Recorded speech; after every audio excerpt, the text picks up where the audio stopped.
Question number 5 देखते हैं student. तो स्टार्ट करते हैं question number 5। From the following information prepare trading account for the year 31 March 2025। Opening stock given है, आपको ट्रेडिंग अकाउंट प्रिपेयर करना है।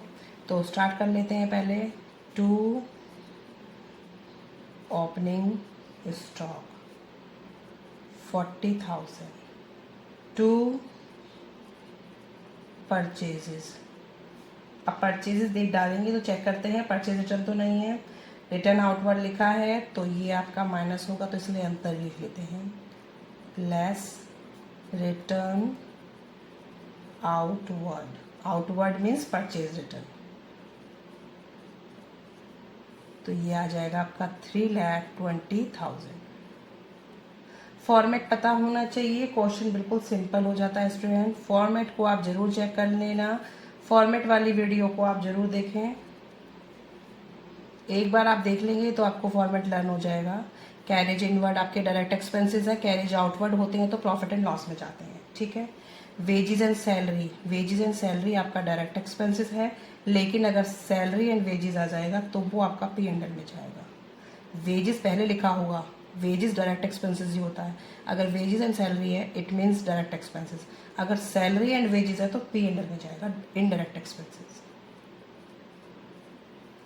ठीक है। अब इधर क्या आएगा आपका, बाय सेल्स। सेल्स कितने की है, 3,80,000 less return inward. Return inward क्या होता है, सेल्स रिटर्न 20,000, ये हो जाएगा 3,60,000 by closing stock. Closing stock है आपका 1,30,000 का वहाँ है, और नीचे net realisable value, market value कितने की है, 1,20,000 की। जो भी दोनों में से कम हो वो आप रिकॉर्ड करेंगे। तो कौन सा दोनों में कम है, आपका एमआरपी वाला कम है तो ये लेंगे। विच एवर इज लेस, आपको वो अमाउंट लेना है तो 1,20,000 ये ले लेंगे हम।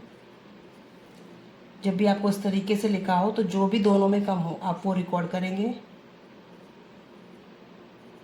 4,80,000। अब 4,80,000 में से ये सारे एक्सपेंसेस आपको माइनस करने हैं। ये एक्सपेंसेस कितने हो जाएंगे, 320, 340, 340, 390, 390 और 40, 430, 430 और 480 में से 430 गए तो आपके 50 का ग्रॉस प्रॉफिट आ गया। To gross profit transfer to profit and loss 50,000, ठीक है। आई होप कि आपको समझ आ गया होगा, बहुत सिंपल क्वेश्चन है, बस फॉर्मेट आपको पता होना चाहिए। नेक्स्ट क्वेश्चन, क्वेश्चन नंबर 6 है स्टूडेंट। तो स्टार्ट करते हैं। From the following information prepare trading account for the year ended 31 March 2025। Adjusted purchase, adjusted purchase आपको गिवन है। मैंने इसका फॉर्मेट जो फॉर्मूला था आपको पहले भी लिखाया है, फिर से मैं बता देती हूँ। जब भी एडजस्टेड परचेज लिखा हो तो आपको क्या करना है, इसके अंदर क्या इंक्लूड होता है पहले से ही, opening stock plus net purchase minus closing stock. It means ये वाले ट्रीटमेंट हो चुके हैं तो आपको दोबारा से नहीं लेने ट्रेडिंग अकाउंट में। Opening stock, net purchase, closing stock, ठीक है। तो आपको क्या करना है, सीधा यहाँ पे क्या लिखना है, टू एडजस्टेड परचेज 6,60,000। आगे है सेल्स, बाय सेल्स आ जाएंगी आपकी कितने की, 7,44,000, ठीक है। क्लोजिंग स्टॉक नहीं आएगा, फ्रेट एंड कैरेज इनवर्ड ये आएगा, फ्रेट एंड कैरेज इनवर्ड ये डायरेक्ट एक्सपेंसेस हैं 3,600। टू वेजेस आएगा 6,000। फ्रेट एंड कार्टेज आउटवर्ड ये इनडायरेक्ट एक्सपेंसेस है, ये प्रॉफिट एंड लॉस में जाएगा, ठीक है। बस यही आपको गिवन है। क्लोजिंग स्टॉक आपको डालना नहीं है इसके अंदर,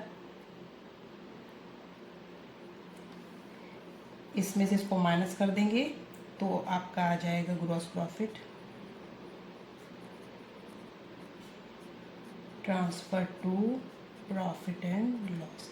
आपको ऐसे ही लिखना है स्टूडेंट।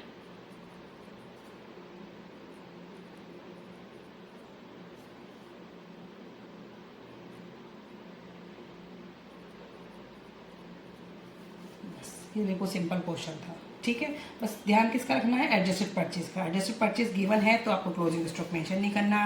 नेट परचेज इसके सब इसके अंदर इंक्लूड है। Opening stock, net purchase, closing stock, इस सब का ट्रीटमेंट ये है, ठीक है।